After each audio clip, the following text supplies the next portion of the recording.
Barrister Daniyal چوئی صاحب، barrister گوہر خان صاحب کہتے ہیں کہ بھئی حکومت سے مذاکرات میں شرط نہیں، مطالبات رکھ رہے ہیں اور کسی قسم کی کوئی شرائط نہیں ہے. پھر خواجہ آصف صاحب کہتے ہیں کہ جی اگر ڈائیلاگ ہونا ہے تو تمام سٹیک ہولڈرز کو اس کی پشت پر کھڑا ہونا پڑے گا، اور ان کو پی ٹی آئی کی نیت پر تھوڑا سا شک بھی ہے. ابھی شیلا رضا صاحبہ نے ایک سیریز آف ایونٹس بتائے کہ کہاں کہاں سے معاملات کو ہم لے کر چلے، لیکن پی ٹی آئی جو ہے وہ سیریسلی ساتھ نہیں بیٹھنے کو تیار تھی. اب آپ کو کیا لگتا ہے کہ یہ جس قسم کی بات کر رہے ہیں، کیونکہ اڈیالہ جیل سے پیغام یہ آتا ہے کہ آپ اپنی کمزوری سامنے نہ رکھیں، آپ ڈنکے کی چوٹ پر مذاکرات کریں اور مطلب پیچھے پیچھے نہ پھریں کہ جی ہم سے مذاکرات کریں. بیرسٹر دانیال چودھری. دیکھیں جی، یہ وہ جماعت ہے جو مذاکرات کی بات کرتی ہے، جس نے پاکستان کے بچے کے ہاتھ میں اسلحہ پکڑایا. یہ وہ جماعت ہے جو مذاکرات کی بات کرتی ہے، جن کے اپنے بچے باہر بیٹھے ہوئے ہیں اور لوگوں کے بچوں کو کہتے ہیں کہ کفن پہن کر آؤ. یہ وہ جماعت ہے جس نے پوری زندگی پاکستان میں جو ہم نے پاکستانیت اور ملک اور قوم کو اکٹھا کرنے کی بات کی، اس کو انہوں نے کبھی صوبوں میں بانٹ دیا. دیکھیں، ہم جب 26ویں ترمیم کی بات کر رہے تھے، ہم نے تب ان کے ساتھ مذاکرات کیے اور ان کو مینڈیٹ دیا کہ آپ جو کہتے ہیں ہم اس کے ساتھ چلنے کے لیے تیار ہیں، آپ بیٹھ کر اس پہ اپنا رائے دیں اور ساتھ چلیں. نقطہ کوما تک ان سے پوچھ کے لگا، لیکن پھر مینا مانو کی رٹ نے ان کو واپس لے کے جانے پر مجبور کیا. یہ جو لوگ ہیں، دیکھیں، یہ ان کی سیاسی موت ہے کہ پاکستان مستحکم ہو، ان کی سیاسی موت ہے کہ پاکستان میں روزگار آئے، ان کی سیاسی موت ہے کہ پاکستان بہتر ہو. تو یہ کیوں آپ کے ساتھ بیٹھ کے مذاکرات کریں گے؟ یہ وہ لوگ ہیں جن کا ہاتھ ایک گلے پہ ہوتا ہے یا گہربان پہ، تو جب نہیں چلتی تو پاؤں پہ پڑ جاتے ہیں. یہ آج کیا کہتے ہیں کہ ڈونلڈ ٹرمپ، امریکہ، پاکستان کو اس حکومت سے نجات دو، ان کو نکال کے باہر پھینکو. اور پھر کیا کہتے ہیں کہ اس کے بعد عمران خان ڈونلڈ ٹرمپ اور امریکہ کی حکومت سے پاکستان کو نجات دے گا. ان کی ذہنی کیفیت جو ہے وہ آپ کے سامنے ہے، اور ہر کسی کے سامنے جس نے اس دن کہا تھا کہ ان کو لا کر آپ سنجانی کے مقام پر بیٹھنے دیں. ہم نے ان کے ساتھ نیگوشیٹ کر کے کنٹینرز اٹھا کر ان کو بیٹھنے کا کہا، لیکن یہ وہاں سے ڈی چوک تک آئے، لوگوں کی لاشیں گرائی، کیونکہ یہ مذاکرات نہیں، یہ پاکستان کے خلاف جنگ کرنے آئے تھے، اس ملک کے خلاف علم اٹھا کر آئے تھے، اس ملک کی حکومتوں کو گھر بھیجنے کے لیے آئے تھے. اور جب بھی آپ ان سے بات کریں گے، وہ انٹرنیشنل یا لوکل بات کریں گے، تو انہوں نے آپ کو تفریق اور نفرت کے علاوہ ان سے کچھ نہیں نکلے گا. پاکستان کی کے پی کے کی عوام نے میاں نواز شریف کو اعتماد دیا، ان کو جب اپنا لیڈر چنا تو ہم نے کیا دیا؟ ہم نے ان کو ہزارہ موٹر وے دی، ہم نے ان کو سی پیک دیا، ہم نے انفراسٹرکچر دیا. جب ان کو دیا، پچھلے 11 سال سے بیٹھے ہیں، سوائے کفن کے، سوائے تفریق کے، سوائے نفرت کے، ان کے لوگوں کے بچوں کے مستقبل کے لیے کچھ نہیں کہا. تو مجھے دانیال چودھری کے ساتھ آپ کیسے بات کریں گے؟ دانیال، آپ آج بھی جب ان کے ساتھ مذاکرات کرنے کی بات کرتے ہیں دانیال، تو ہم اداروں کو جوڑنے کی بات کرتے ہیں، چیزوں کو افہام و تفہیم کے ساتھ آگے لے کے جانے کی بات کرتے ہیں. یہ آج بھی اداروں کے خلاف کیمپین کرنے میں انوالوڈ ہیں، وہ پاکستان سے باہر ہو، اندرونی ہو، امریکہ میں بیٹھ کے ہو، برطانیہ میں بیٹھ کر کے ہو. ان کو ایک چیز سمجھ آ گئی ہے کہ پاکستان کو کمزور کرنا ہے تو اس کی افواج کو کمزور کرنا ہے.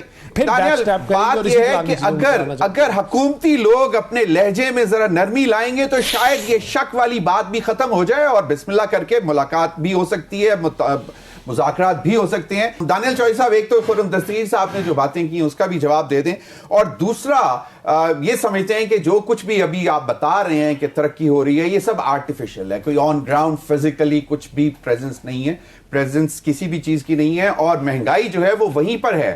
لیکن ٹھیک ہے، کلیم آپ کا بھی صحیح ہے کہ rate of inflation has come down, جو بڑھنے کی سپیڈ ہے وہ کم ہو گئی ہے. دانیال چودھری صاحب. دیکھیے جی، ڈاکٹر صاحب ہمارے بھائی بھی ہیں، لیکن یہ بوٹاکس، ہیئر ٹرانسپلانٹ، اس طرح کی باتیں کریں تو زیادہ بہتر ہے. یہ وہ لوگ باتیں کر رہے ہیں جنہوں نے پچھلے 11 سال میں ایک منصوبہ نہیں دیا، پاکستان کو دیوالیہ کر دیا، پاکستان کے ساتھ کیا حال کیا کہ آپ 50-50 60 روپے یہ بات کرتے ہیں کہ ڈالر دن میں چھلانگے باہر سے آتا. آپ کی ہسٹری میں سنس 1947 یہ ان کی، جب میں نے کہا نا سیاسی موت ہے، یہ تمام چیزیں ان کی خواہشیں ہیں. یہ کیا یہ ہاتھ اٹھا کر دعائیں کرتے کہ پاکستان بینکرپٹ ہو جائے؟ پاکستان دیوالیہ ہو جائے, پاکستان IMF پاکستان کو پیسے نہ دے. IMF کو لیٹر لکھ رہے تھے کہ اگر پاکستان کے غریب بے روزگار کے ساتھ IMF نے بیٹھ کے نیگوشیٹ کیا تو ہم پاکستان کو آگ لگا دیں گے, IMF کو چلنے نہیں دیں گے. یہ وہ لوگ ہیں. آج جب ان کی چیخیں اس لیے نکل رہی ہیں کہ ان کی سیاست ختم ہو گئی ہے. آج جب سٹاک مارکیٹ 1 لاکھ کا جو فگر کراس کرتی ہے سنس 1947, جو آج تک نہیں کر سکی, تو ان کے لیے موت ہے سیاسی. آج اگر شرح سود جو ہے وہ کم ہو رہا ہے اور ہر آتے ہوئے دن میں کم ہو رہا ہے, تو ان کی سیاسی موت ہے. اگر آپ کی جو انفلیشن ہے, مہنگائی کی شرح day to day rupee parity میں اگر وہ سنگل ڈیجٹ میں آ گئی ہے تو ان کی سیاسی موت ہے.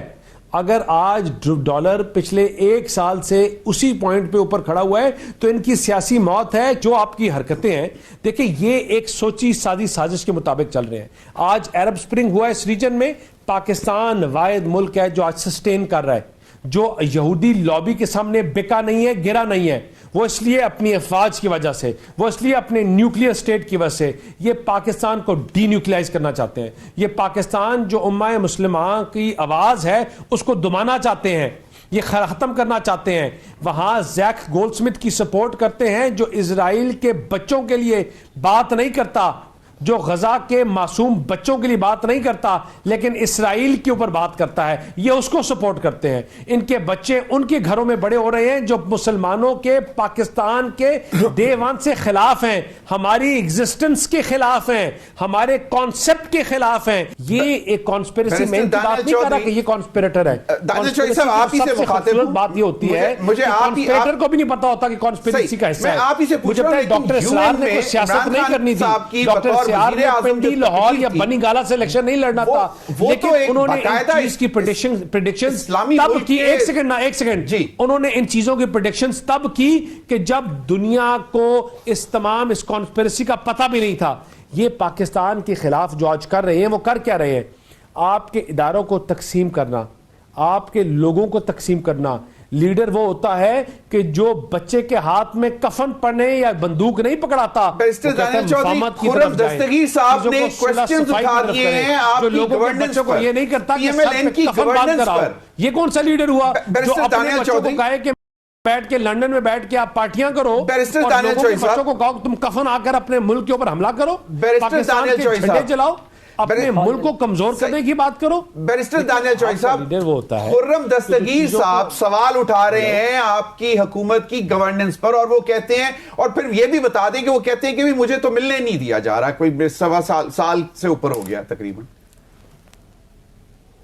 دیکھیں میں خرم دستگیر صاحب نے گورننس کے اوپر کبھی سوال نہیں اٹھایا. نہیں, انہوں نے کہا ہے کہ متوسط طبقہ جو ہے اس ملک کو چھوڑنا چاہتا ہے, اگر وہ ملنے کا کہہ رہے ہیں مل نہیں سکے تو وہ بالکل آپ کے prime minister has been very busy, لوگ ملتے بھی رہے ہیں. وہ تو کہہ رہے ہیں میاں نواز شریف صاحب سے ملاقات نہیں ہو سکی, پہنچے گا بھی نواز شریف صاحب سے ملاقات نہیں کرنی, پرائم منسٹر کی طرف میاں نواز شریف صاحب سے وزیر اعظم کا نہیں ذکر کیا انہوں نے. جی دیکھیں میاں صاحب, دیکھیں بات سنیں, میاں صاحب جو ہیں پولیٹیکلی انہوں نے چیزوں کا جو کمان ہے وہ شہباز شریف صاحب کے ہاتھ میں ہے. آج پرائم منسٹر وہ ہیں, تمام چیزوں کے اوپر پالیسی میکنگ اور پالیسیز شہباز صاحب کر رہے ہیں اور میاں صاحب اوور سائٹ کر رہے ہیں.